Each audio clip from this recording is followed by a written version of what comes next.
में जवन की पवित्र है, लेकिन अब एहू में लोग दाग लगा देले।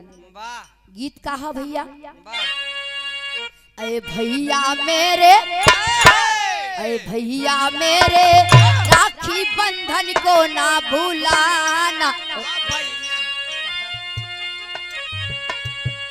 कहे ए भैया मेरे, ए भैया मेरे राखी बंधन को ना भूलाना,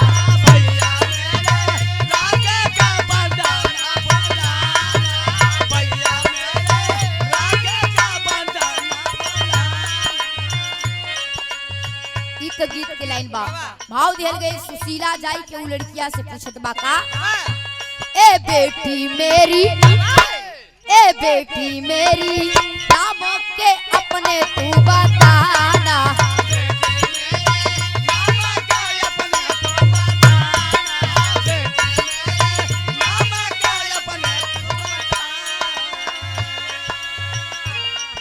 सर सहलाई के बोली बा सुशीला,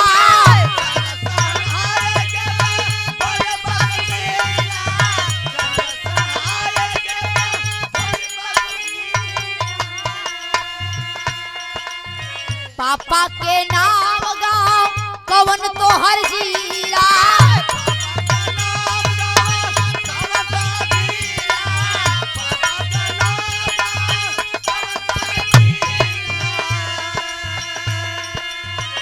सैलवी है नाम मेरा, सैलवी है नाम मेरा पानी को पिलाना, ओ माता मेरी बाबू हो गई ले बेगाना,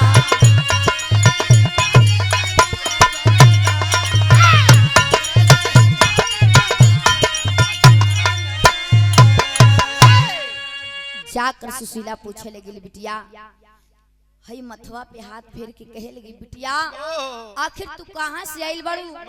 हम देखा थी कि तू कब्बे के हिजा बैठल बाड़ू, ताहर माई बाबू कहाँ बाड़े?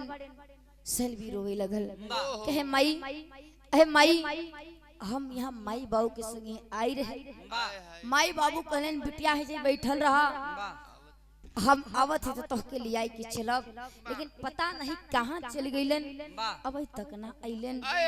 इतना बात सुन के सैलवी के बाद सुशीला के दिल में ममता जाग उठल, ममता जाग उठल। बाबू जाके बगल के थाने में थानेदार साहब के बुलौले, थानेदार साहब अइलन, पूछन बिटिया बता बिटिया आखिर तुहार का नाम बा, कौने गांव के रहे वाली हो, तेरे माई बाबू का नाम बा? सैलवी कहले सी हमार नाम सैलवी बा, माई बाबू के संग आई रहल, माई बाबू छोड़ के हमके पता नहीं कहाँ चल गए। सुशीला कहे कि साहब अगर आप एतराज ना माना तो लड़की के हम अपने संगे ले आई जाए चाहते, हमरे कौनो औलाद ना बढ़न, लेकिन ई लड़की के हम अपन औलाद समझ के पालन पोषण करब। जब इतना बस थानेदार साहब सुने त आंख भरी आई। बाबू इन बारे माँ एक वो माँ है जो अपने बच्चे को यहाँ छोड़ के चली गई, और एक ये माँ है जो दूसरों के बच्चों को अपनाना चाहती है। लिखा पढ़ी के साथ लिया के चल दिलन। कुछ दूर अइलन, जब कुछ दूर अइलन तो सैलवी कहले से बाबू आए बाबू हमरा घर भूख लगल बा, कुछ खिया दा। बगल रोड के बगल किराना का दुकान रहा, जब किराना का दुकान रहल जाके रामनाथ किराना के दुकान से कुछ खाए के सामान खरीद लेन, और सैलवी की आवाज दिलन कि बिटिया आए बिटिया आओ ले बिटिया हई ले सामान खा ले। लेकिन सैलवी अपन डर ना छोड़ के हटल, लगे अइलन जब खाए के सामान थमावत हैं बाबू तो दोनों हथवा फैलाई के सैलवी हेरे लागल। माई बाबू करजवा में तो बांध के निये धस गई, केन बार खुदा ई कौने कर्म का हमके फल देला, एक खे लड़की देला बेगाना तो हो दोनों आंख से अंधी। ये बाबू लेकिन मजबूरी रहल। सैलवी रोवे लगल कि सैया, सुशीला रोवे लगल कि सैया हो अब कुछ हो जाए, ई बिटिया का इलाज करावल जाई। इलाज करावल जाई लिया के लेन घरे बिहाने ले गेलेन नेत्र वाले डॉक्टर के देखोलेन। उस समय में खर्चा डॉक्टर 50,000 बता देलेन। पैरे तले जमीन घसक गई।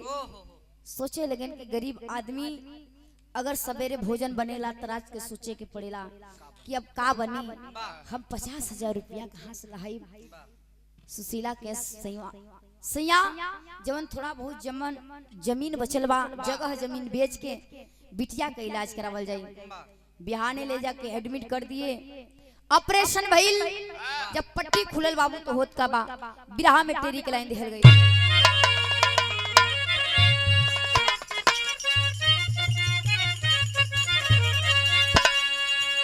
बाला ने मड़ी की माला बन गई, खिली है रात चांदनी जैसे कार्तिक बाला। यही रे बाला, यही रे बाला। बाला ने मड़ी की माला बन गई, खिली है रात चांदनी जैसे कार्तिक बाला। बाला ने मड़ी की माला बन गई। भैया हो पट्टी खुलल, सैलवी सब कुछ देखे लागल। लिया के लेन घरे बिहान ले गइलेन, स्कूल में एडमिशन करा देलेन। जब एडमिशन करौलेन सैलवी घरे से पढ़े खातिर निकले, लेकिन कैसे विदेशिया के लाइन दिहल गई।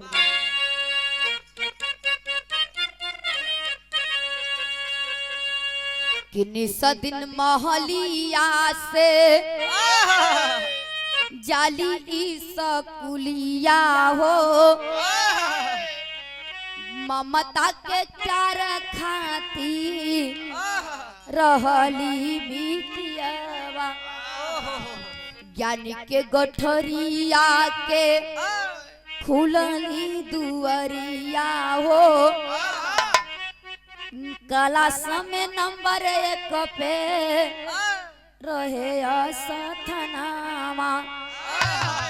हाई स्कूल इंटर कैलिन, खुशिया में झूम गईलिन।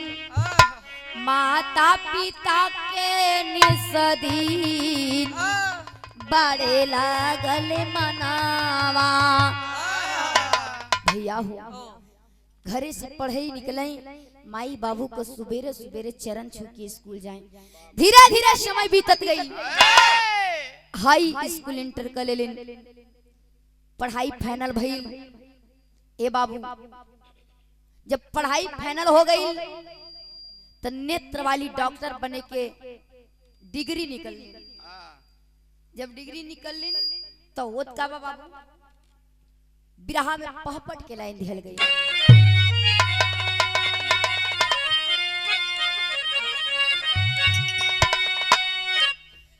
सैलवी नेत्र वाली डॉक्टर बन गई बाबू। जब नेत्र वाली डॉक्टर बनली तो ई खुशी बाबू रामनाथ से सहन ना भइल। ई दुनिया छोड़ के चल गए भैया। लेकिन कैसे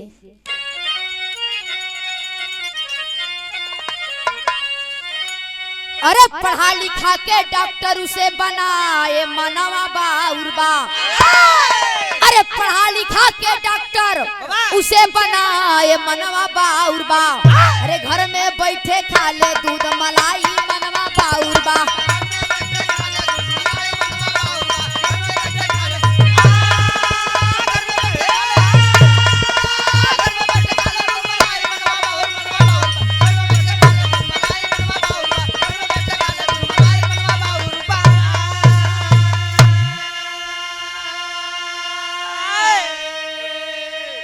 एक दिन रामनाथ के हृदय गति रुक गई ले हो।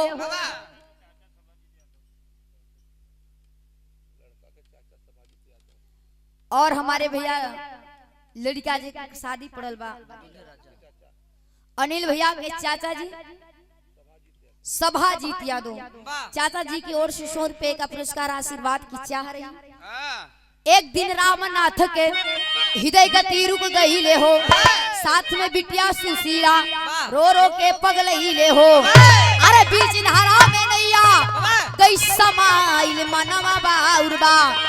अरे तड़प तड़प के रोवई बिटिया माई मनवा बाउरबा। ए भैया जौने वक्त रामनाथ दुनिया छोड़ के चल गए। सुशीला और सैलवी रोवत बा। सुशीला रोवत बा कि बाहर सैया आज तू हमके अकेले छोड़ के चल गईला, हमके अकेले छोड़ के चल गईला सैया। खुशी का माहौल आइल तो तू एहो ना बर्दाश्त कैला। धीरे धीरे समय बीतत गई। एक दिन के बात रह बाबू, सैलवी अपने माई सुशीला के लिया के अली कहा केरल शहर में आके करत कहिन भैया आल्हा के लाइन में कहना है।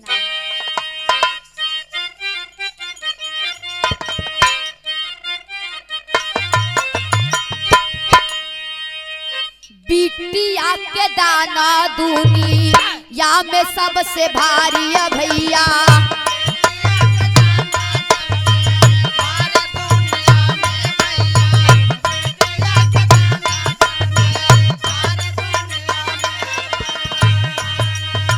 दिया नहीं दान जो ना रख चला जा।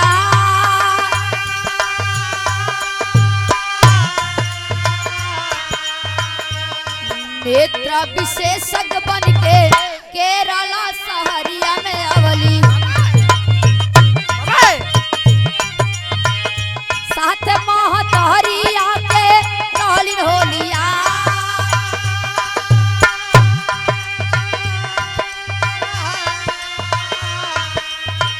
एक दिन दिखाने आए नारी मरदनवा पंचो।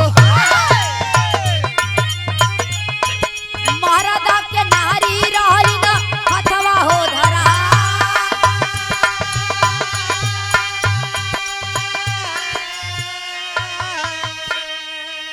ए बाबू नेत्र विशेषज्ञ बन के केरल शहर में आ गई। आ करके अपन खुद के हॉस्पिटल खोल लेली। दूर दूर के लोग उनके यहाँ इलाज करावे खातिर आवे लगे। एक दिन की बात रहल, एक बुजुर्ग माई बाबू अवलेन। बाबू दोनों आँख से अंधा रहलेन। सुशीला एडमिट कई के बाबू ऑपरेशन कर देले। जब ऑपरेशन भइल पट्टी खुलल त बाबू सब कुछ देखे लगले। हाथ जोड़ के पूछत बाड़न कि बिटिया का नाम बतोहार, कहाँ की रहे वाली हो। बिटिया बतौलिन, सैलवी बतौलिन कि हमारा नाम सैलवी है, हमारे बाऊ का नाम रामनाथ है, माई के नाम सुशीला। ए भैया जब इतना बात सुनन तो बुजुर्ग के बाप कहलन कि धन है वो माँ, धन है वो माँ जिसने तुमको जन्म दिया। जब इतना बात सुनन भैया तब पूछे लगे क्या बतावत बनी सैलवी का।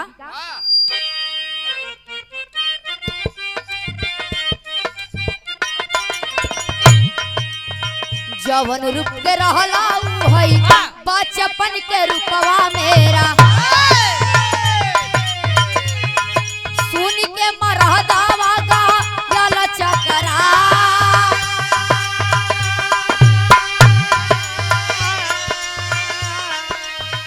अंधी बिटियावा के छोड़ा स्टेशनवा भैया। छोड़ी करके बिटिया के कैली हो परा।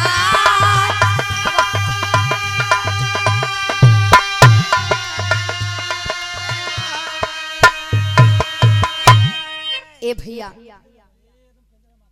भैया इधर बाप बतौलेन जब सैलवी केस की बाबू जौन रूप तोहार ए समय रहल वो हमार बचपन के रूप रहल।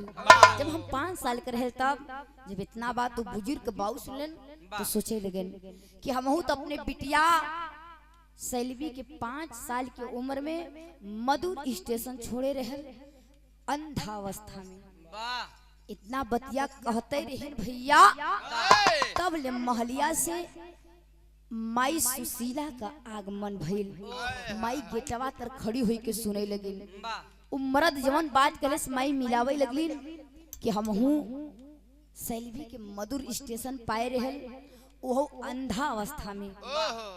आई के माई कहे लगिन बिटिया आई बिटिया सैलवी यही तोहार असली माई बाप बाड़न बिटिया। हमनन तो तोहके पाए रहे तोहार पालन पोषण करा कहे से कि हमरे एक को लइका ना रहले ना। जब इतना बात वो बुजुर्ग माई बाबू सुनले कि सैलवी हमार बिटिया है तो अखिया में आंसू भरी आइल। बाबू बापू चरणवा तर गिर के रोवे लगन कि बिटिया अय बिटिया बहुत बड़ गलती हो गई हमसे, हमरे गलती की माफ कर दो। बिरहा में आखिरी लाइन दिल गल गुरुजी का,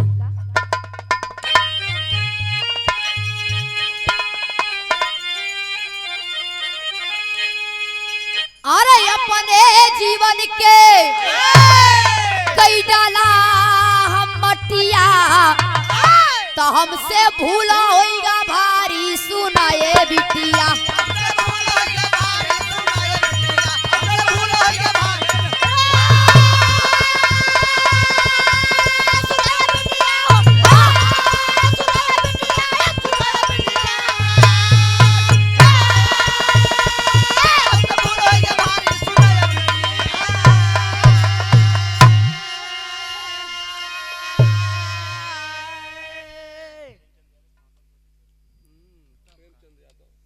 प्रेमचंद यादव सुहासा की धरती से आप गार्जियन जी की ओर से 100 रुपया का पुरस्कार बा आशीर्वाद की चाह रहे हैं।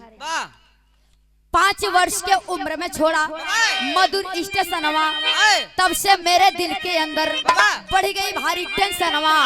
अरे राशन बिन पानी के हेरी ले हटिया तो हमसे भूला होइगा भारी सुनाए बिटिया।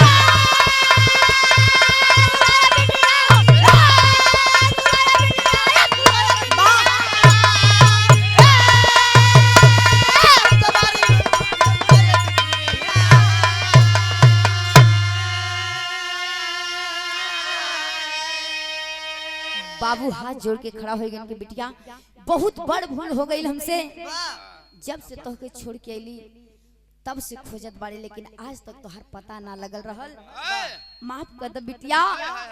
सैलवी गले लगाई के रोए लगी बाबू। अपने दोनों माई बाप की लिया करके खुशी खुशी रहे लगल। कहानी समाप्त हुई, आगे गुरु घराने की परिचय बात आवा। गुरु बिहारी गुरु गणेश गुरु बोधिल स्वर्ग सिधारे।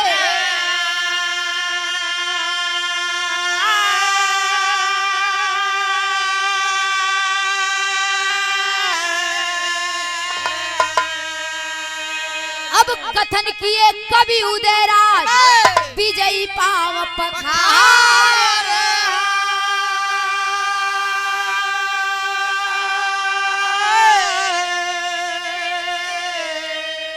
अरे बाला ने मड़की माला बन गई तो आरती राज का रक्षा करना डमरू बाला। बाला ने मड़की माला बन गई।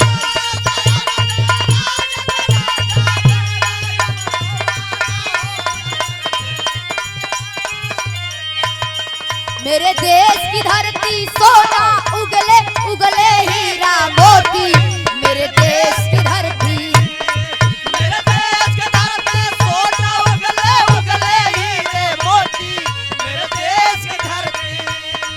मेरे देश की लड़की पहन के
हालो हालो हालो हालो ठीक है।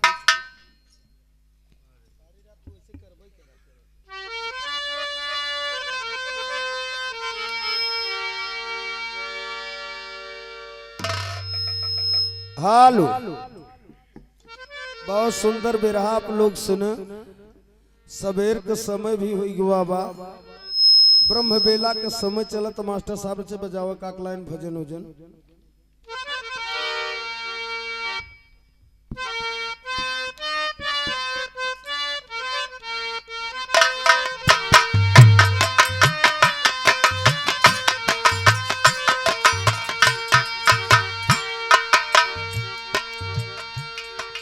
उड़ी चलू पंछी सवेरे सवेरे,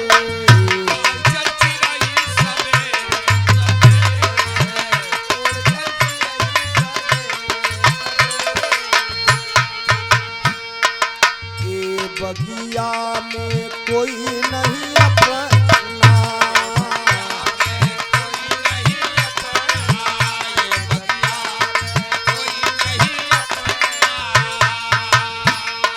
बगिया है ये करे न का सपना।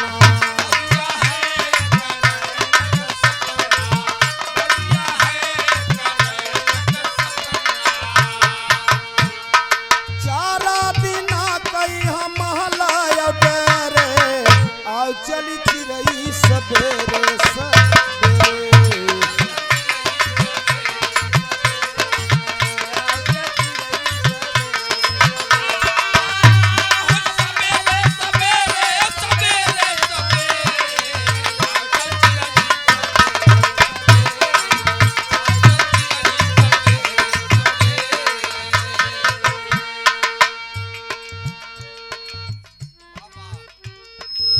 ए बगिया में कोई नहीं अपना, बगिया है ये रैन सपना।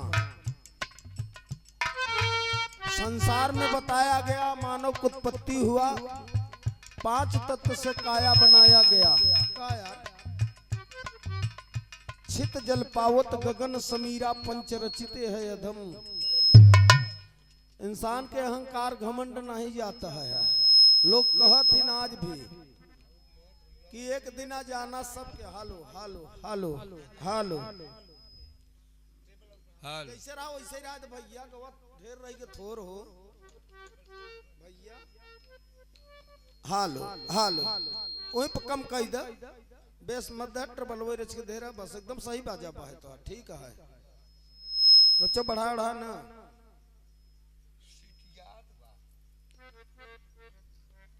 माटी का काया है एक दिन माटी में मिल जाए।